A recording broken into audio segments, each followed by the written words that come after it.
Na última aula nós fizemos a apresentação prática do motor elétrico, o que significa que já conhecemos todos os componentes que fazem parte do motor elétrico. Mas, será que eu contei tudo aquilo que você precisa saber acerca dos motores elétricos? Eu sou o Arthur Manuel e este é o seu canal Inova. E hoje vamos desvendar os maiores segredos dos motores elétricos.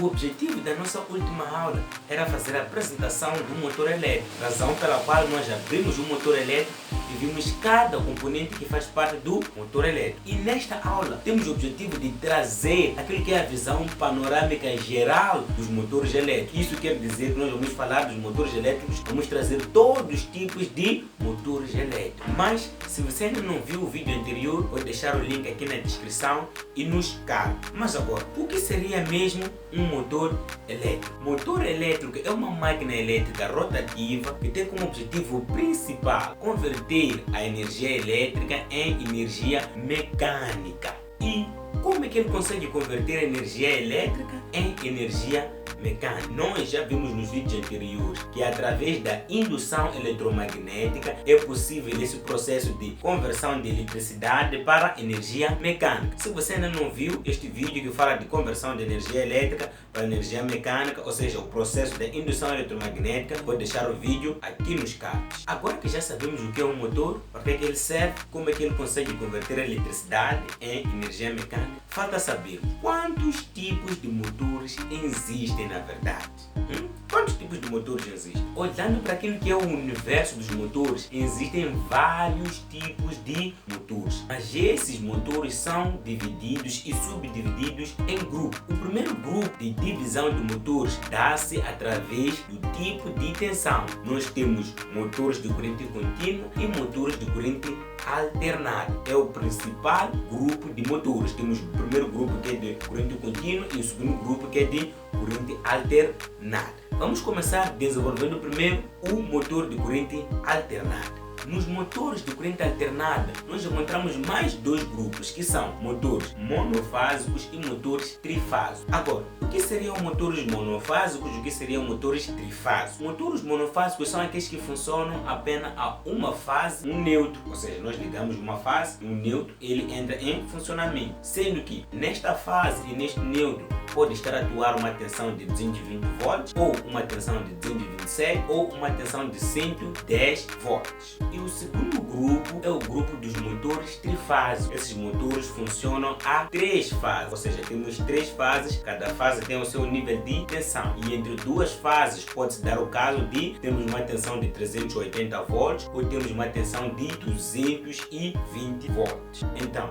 já sabemos que no grupo dos motores de corrente alternada, eles são divididos em dois grandes grupos, que são motores monofásicos, que podem funcionar a uma tensão de 220, 127 e 110 volts. Nós também podemos encontrar motores trifásicos que funcionam a uma tensão de 380 ou 220 volts trifásicos. Agora, como é que funciona um motor monofásico? Como é que funciona um motor trifásico? Vamos começar pelo motor trifásico, que é mais comum. O motor trifásico, ao ser injetado uma tensão trifásica dentro dele, gera-se um campo magnético girante. E este campo magnético girante vai induzir o rótor a fazer movimentos giratórios. Esse é o procedimento básico dos motores trifásicos. Existem lá outras diferenças dependendo de cada tipo de motor trifásico. Esta é uma vista panorâmica geral daquilo que acontece nos motores elétricos trifásicos. Logicamente que em cada tipo de motor elétrico trifásico tem lá o seu modo de funcionamento. Esta é apenas uma vista geral daquilo que acontece no motor trifásico. Existem pequenas diferenças em cada tipo de motor. Agora, no motor monofásico, como é que funciona? No motor monofásico nós já não temos três fases, é uma e única fase. Uma fase não tem capacidade de nos fazer o quê? Nos gerar um campo magnético girante, embora seja uma fase alternada e um campo magnético variante, mas não é suficiente para criar um campo magnético girante. Tanto que se um motor elétrico monofásico for ligado assim simplesmente, o que ele vai fazer? Ele só vai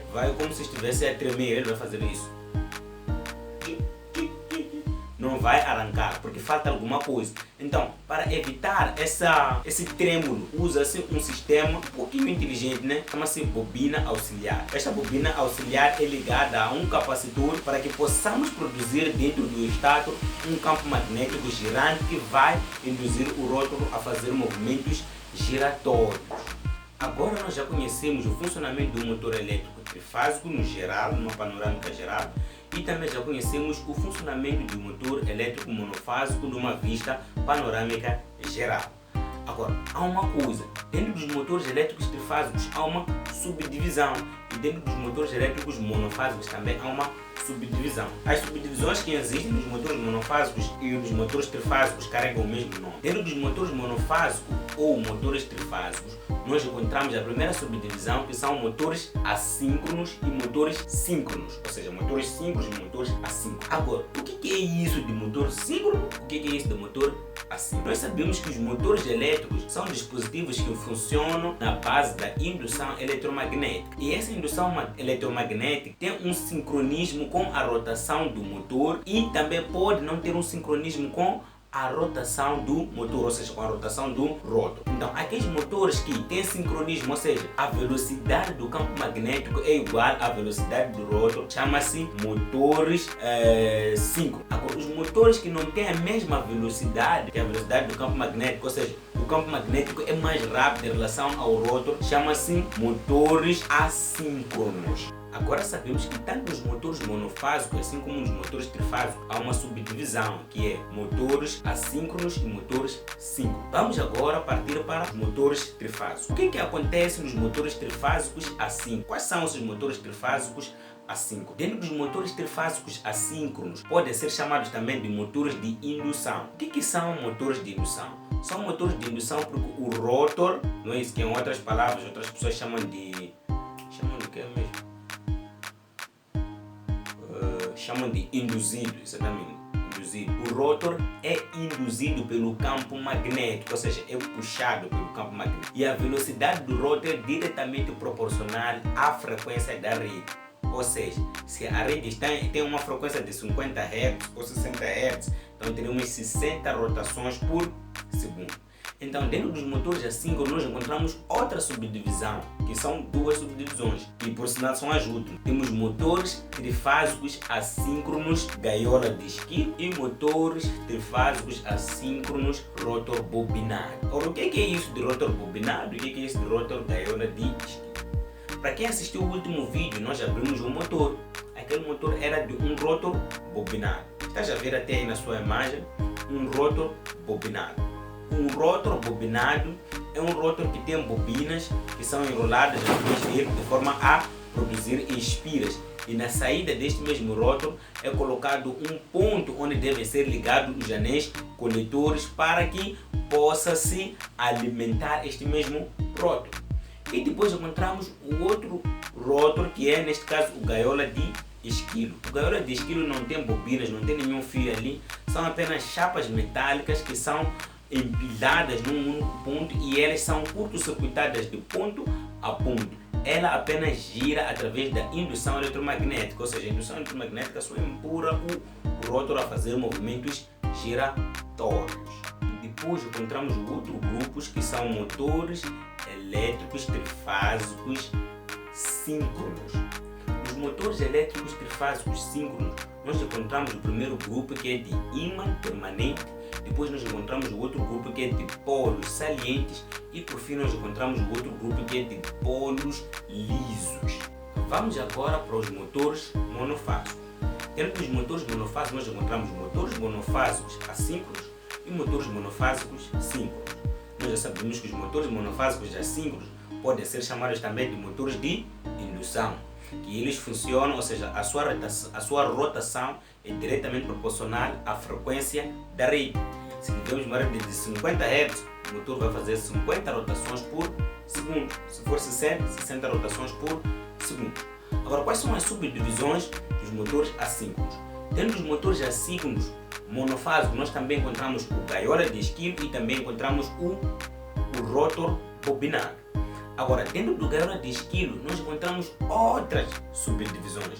E quais seriam essas subdivisões de gaiola de esquilo? Dentro dos motores monofásicos gaiola de esquilo, nós encontramos o motor split phase, o motor de capacitor de partida, o motor de capacitor de dois valores e o motor de capacitor sombreado. Agora, nos motores monofásicos de bobina, ou seja, de rótor bobinado, aí nós encontramos um único grupo, né, que são motores monofásicos, gaiola de esquilo, de repulsão, ou seja, o rótor gira através de repulsão. Acontece uma repulsão e essa repulsão vai proporcionar um movimento giratório. Por fim, vamos ao último grupo de motores, que são motores de corrente contínua. Feliz ou infelizmente, esses motores não são muito comuns de serem vistos no nosso dia a dia. Ou seja, em outras palavras, eles podem ser usados, ou seja, você pode estar num local onde está a usar um motor de corrente contínua e você não perceber. Por quê? Porque este é um motor muito caro e ele só é usado em situações específicas. Situações onde exige-se muita, mas muita força. Ou seja, para puxar elevadores, para puxar ônibus, para puxar trens, por aí em diante. Agora, quais são os tipos de motores de corrente contínua? Dentro dos motores de corrente contínua, nós encontramos um motor com uma excitação séria, outro motor com excitação paralela, outro motor com excitação composta e outro motor com excitação de ímã permanente. O motor de excitação séria é um motor com muita, mas muita força. Diz que ele tem um alto conjugado de partida, tanto que ele é aconselhado ser arrancado com uma carga pesada no seu eixo. Por quê? Porque se ele for arrancado em vazio, o que significa arrancar em vazio? Arrancar sem nada. Ele pode se autodestruir de tanto torque que ele tem. Nós encontramos também o motor de excitação composta, que é a junção do motor série e do motor shunt. São duas excitações juntas num único motor. Este motor tem um torque ainda mais elevado em relação ao motor série, porque são dois motores num único motor. Depois nós encontramos também o motor de excitação independente. Neste motor, liga-se o rótor, ou seja, liga-se o rótor separado e liga-se também o estátor separado, de forma a terem campo magnético contrário um ao outro. Deste modo, um vai puxar o campo magnético para este lado, o outro vai puxar o campo magnético do outro lado. Resultado, o rótor vai fazer movimentos giratórios. E por fim, nós encontramos o motor de ímã permanente. A primeira vez que eu expliquei sobre o motor, usei um exemplo do ímã permanente. O motor de ímã permanente são aqueles motorzinhos que nós encontramos nos dínamos, nos carrinhos e tudo mais, onde tem um ímã permanente que já projeta um campo magnético num único sentido, numa única direção. Apenas alimenta-se o rótor, e o rótor vai produzir um campo magnético na direção contrária, e assim o rótor vai entrar em funcionamento. Esta foi a nossa aula de motores elétricos. Espero que tenha gostado da aula. Coloque seu like, se inscreva no canal de novo. Até a próxima.